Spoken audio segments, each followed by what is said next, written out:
आज जो हम आपके साथ पहला चैप्टर स्टार्ट करने वाले हैं क्लास 10th का मैथ्स का, कौन सा चैप्टर है वो का रियल नंबर, चैप्टर नंबर 1। तो ये बहुत इंपॉर्टेंट कॉन्सेप्ट है, जबकि फर्स्ट क्लास इंट्रोडक्शन वाली क्लास रहेगी। तो जो हमारा चैप्टर डिस्कस करेंगे क्या पढ़ने वाले हम, रियल नंबर्स पढ़ने वाले हैं।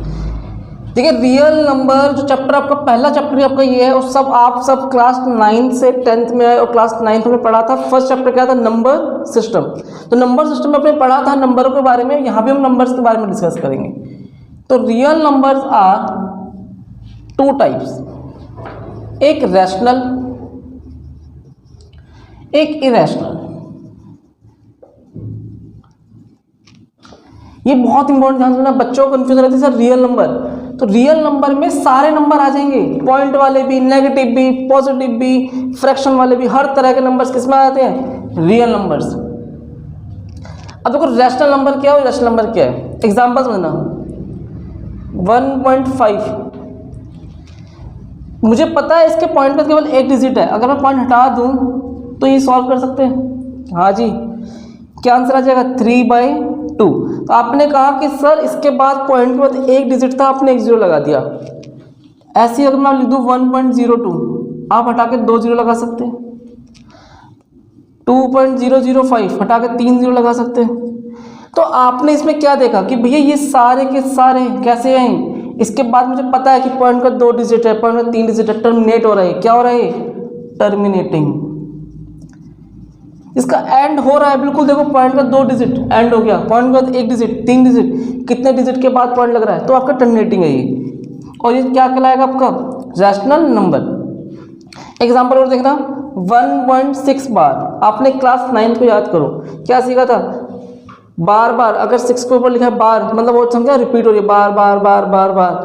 तो ये देखो 6 के ऊपर बार मतलब क्या है, 6 बार बार बार बार बार बार बार आता जाएगा, ध्यान देना इस पे।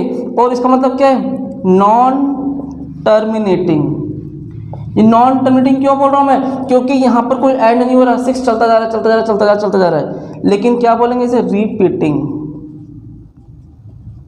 रिपीटिंग क्या बोला जाएगा इसे, रिपीटिंग। तो आपने देखा रैशनल के अंदर आइदर यहां तो टर्मिनेटिंग होगा और नॉन टर्मिनेटिंग, वो भी कैसे वाला होना चाहिए, रिपीटिंग। कोई डाउट। अब देखो इरेशनल में क्या बच गया, आपने 9 में भी सीखा था, टर्मिनेटिंग तो इधर आ गया, और नॉन टर्मिनेटिंग का जो रिपीटिंग है वो इधर आ गया। तो यहाँ पे क्या बचेगा, नॉन टर्मिनेटिंग का नॉन रिपीटिंग। एग्जाम्पल, √2, √3, √5। सपोज मैं लिख दूं 1.15015100150001 चलता जाएगा। कुछ संख्या रिपीट ही नहीं हो रही है, आप खुद देखो, क्या कोई संख्या रिपीट हो रही है, क्या कुछ भी रिपीट नहीं हो रहा है, और उसका कोई एंड ही नहीं है। तो क्या बोलेंगे इसे, नॉन रिपीटिंग, नॉन टर्मिनेटिंग, क्योंकि एंड ही नहीं है इसे, नॉन टर्मिनेटिंग। और नॉन रिपीटिंग क्यों बोल रहा हूं मैं, क्योंकि इसका कोई भी नंबर रिपीट नहीं हो रहा है, इसे और कोई भी बार नहीं लगा। लेकिन देखो फर्क, यहाँ रिपीट हो रहा है बट यहाँ पे रिपीटेशन की बात नहीं हो रही है। तो जितने भी दोनों नंबर्स क्या कहलाएंगे, सारे सारे नंबर्स रियल नंबर्स। इसे कॉपी करो। के बाद देखिए अब तक आपने क्या क्या देखा, आपने देखा रियल नंबर्स आर 2 टाइप्स, एक रैशनल और एक इरेशनल। अब जो हमें डिस्कस करना है क्या, रैशनल नंबर्स में देखिए क्या पढ़ना है आपको, एक नेचुरल नंबर लाइक 1 2 3 4 5 जो 1 से स्टार्ट होते हैं, whole number,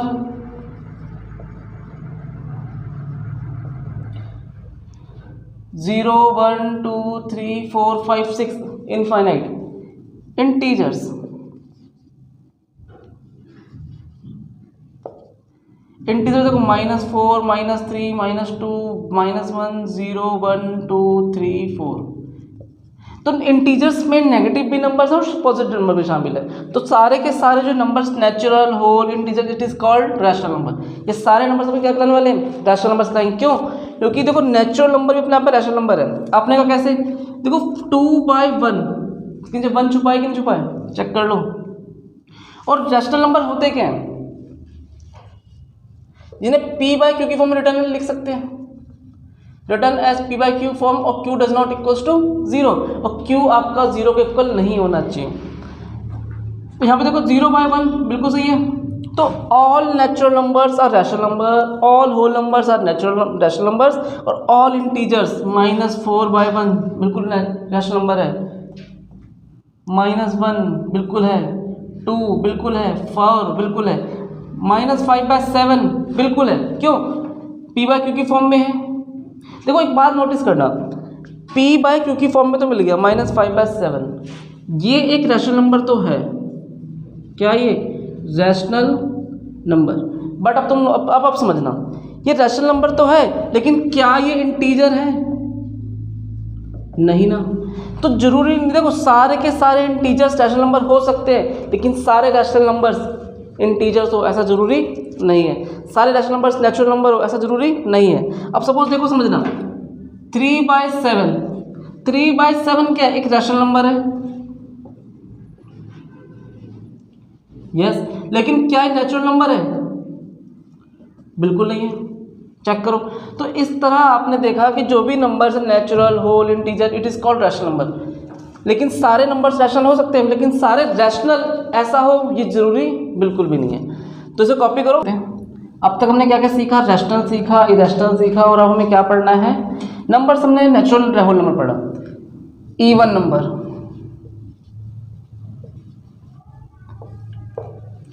even number divisible by 2,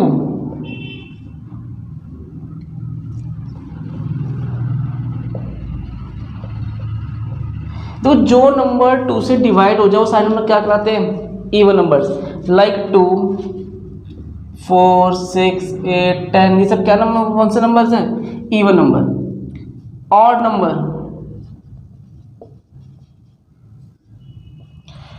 जो not divisible by 2, not divisible by 2, 1, 3, 5, 7, comma. तो आपको पता है, तो आप पढ़ते हुए आए हो कि ऑड नंबर्स क्या होते हैं, इवन नंबर्स क्या होते हैं। अब आप ध्यान दो, प्राइम नंबर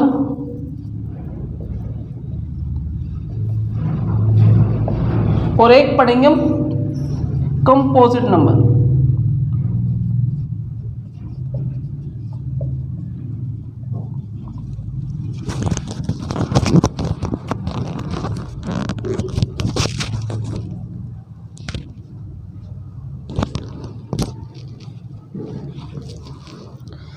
तो अब क्या पढ़ना है आपको? एक पढ़ना है प्राइम नंबर, एक कंपोजिट नंबर।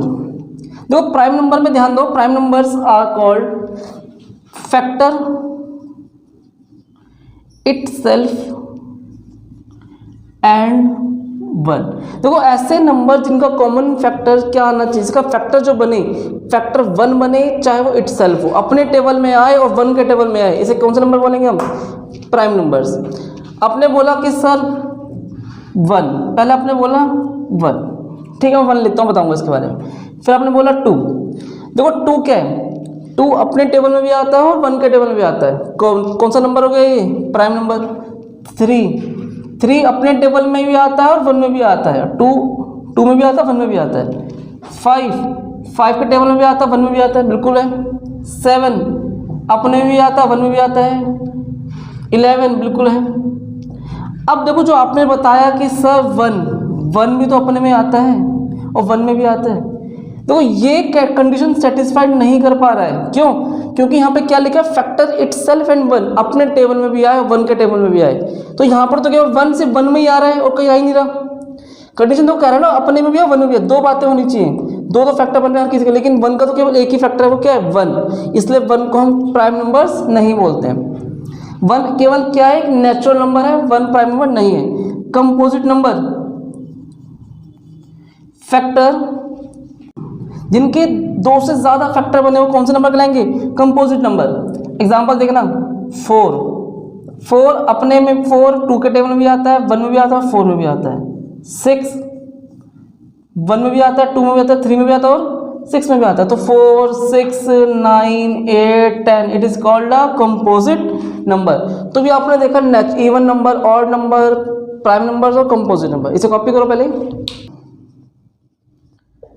को प्राइम नंबर, तो ये को प्राइम नंबर ऐसे नंबर है जिनका कॉमन फैक्टर क्या होता है, 1 आता है। मैं एक लाइन लिख दूँ उसके साथ, common factor is 1। Suppose example देखना 3 and 5। देखो 3 का अगर फैक्टर बनाओगे तो क्या बनेगा, 3 × 1। 5 के फैक्टर में देखो क्या बना है, 5 × 1। तो दोनों में जो कॉमन फैक्टर है वो क्या है, या तो उसे कॉमन डाल के लिख लो। इनका जो कॉमन फैक्टर आपने देखा वो क्या बोला, 1। तो आपने देखा कि दो प्राइम नंबर, देखो किसी भी दो नंबर को लिया मैंने 3, 5, और दो नंबर कैसे नंबर है, ये प्राइम नंबर है। आपने चेंज कर दिया 2 and 11, कुछ भी लेके देखो 2 का क्या बनेगा, 2, 1, 11, 1, कॉमन क्या है, 1। तो 2 प्राइम नंबर, तो जब भी मैं दो प्राइम नंबर की बात करूंगा तो कॉमन फैक्टर क्या आने वाला है, कॉमन फैक्टर इज 1। तो किसी भी दो प्राइम नंबर की अगर मैं बात करता हूं तो कॉमन फैक्टर क्या आ जाएगा, कॉमन फैक्टर इज 1 होगा। और कोई भी दो, इसलिए उन दोनों को क्या बोलेंगे, जिनका कॉमन फैक्टर 1 होगा, इट इज कॉल्ड को प्राइम नंबर।